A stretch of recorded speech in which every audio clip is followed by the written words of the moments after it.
Autoline Daily is brought to you by Bosch. The number of clean diesel models in North America will double by 2014. Bosch Clean Diesel. Good, clean, fun. Bridgestone. Your journey, our passion. And by Dow Automotive Systems. Improving durability and increasing design flexibility with Betamate structural adhesives at dowbetamate.com. Greetings, salutations. Hello, everyone. I'm Murray Feldman, Fox 2 News in Detroit, and welcome to another episode of Autoline Daily. It's Thursday, the last day of May 2012. John's still out of town, but that doesn't mean there isn't any news to report. There is plenty going on. First up, Ford Motor Company facing a very happy problem. The Detroit News reporting the Dearborn-based car maker can't keep up with demand for its products. CEO Alan Mulally said that they'll continue working throughout the year to build more vehicles. They're adding shifts at various plants and adjusting work schedules to turn up the wick on manufacturing. Supply chain trouble is one of the main issues holding production back, at least in the short term. Now, despite having a relative scarcity of hot-selling models like the Focus and the Explorer, the company actually raised incentives this month. According to Bloomberg, spending was up more than 7% compared to April, but its incentives are still in line with the rest of the industry. It comes out to about $2,600 per vehicle. The reason for the increase is that it drastically cut discounts in April, so it's correcting for that. And speaking of Ford, its product is better and the company is making money, but it still has nearly $50 billion in pension liabilities that could hurt the bottom line. Reuters reporting that the company is getting ready to offer voluntary buyouts to nearly 100,000 former white-collar workers. It'll begin this summer. Ford will offer retirees the option to take a one-time payment in exchange for their monthly pension checks. Ford's U.S. pension liability has grown by 50% since the year 2000, and at the end of last year, its global liabilities were underfunded by over $15 billion.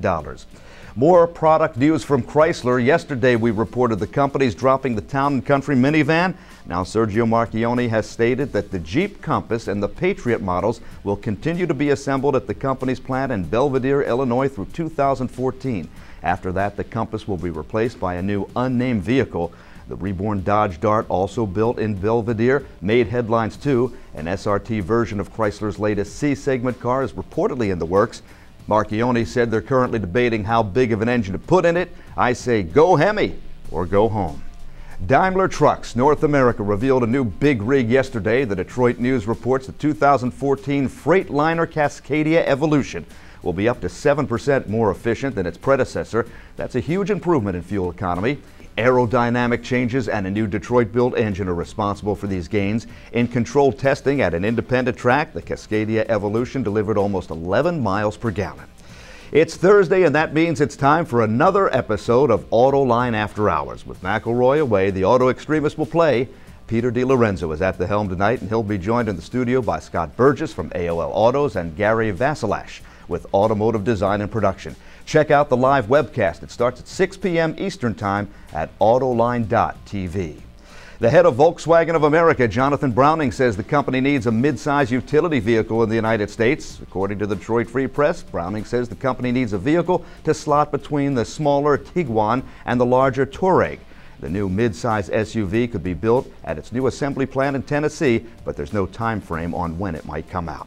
And speaking of Volkswagen, the company just agreed to a pay raise with the German union IG Metall. According to Reuters, over 100,000 workers will get a 4.3% raise over 13 months. It could mean it'll be tougher for General Motors to get concessions from Opel workers. GM is trying to restructure the German automaker after years of losing money. After the break, John takes a hot new sports car for a spin. Stay tuned. Reducing exhaust emissions, aerified diesel particulate filters, high filtration, low back pressure, small package size, excellent durability. DowAerified.com. The Audi TT is one hot sports car. If you want a little bit more power, go with the TT-RS. And if you want to go all out, try this one, the TT-RS. This one comes with a 2.5-liter turbocharged engine, puts out 360 horsepower, 343 foot-pounds of torque. But remember, you get Quattro with this. It can really put the power down. And wait, there's more. You also get these 19-inch rims with the RS, and you get xenon headlamps along with LED daytime running lamps. What's it like to drive this thing? It's a little bit of a squeeze getting in and out of it, but this thing is really fast. Also, you've got to push the button on the dashboard to light up the sport mode, and that's what really gets this car going. But with a combined 20 miles per gallon, not bad for that kind of performance, and at just under $58,000, I know it's a lot of money, but for this thing, it's really quite a bargain. I love that color. The sparkly blue really pops in the sunlight. Hey, before we go today, here's a heads up about some special programming. Next Friday, June the 8th, we'll be broadcasting a special Hall versus Hall edition of Roundabout.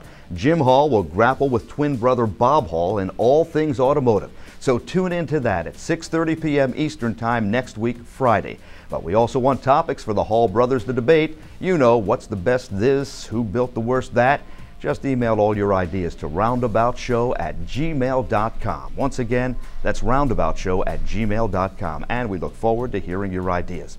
And that's the exciting conclusion of another episode of Autoline Daily. I'm Murray Feldman, Fox 2 News in Detroit, sitting in for my friend John. Thanks for watching. We'll see you later.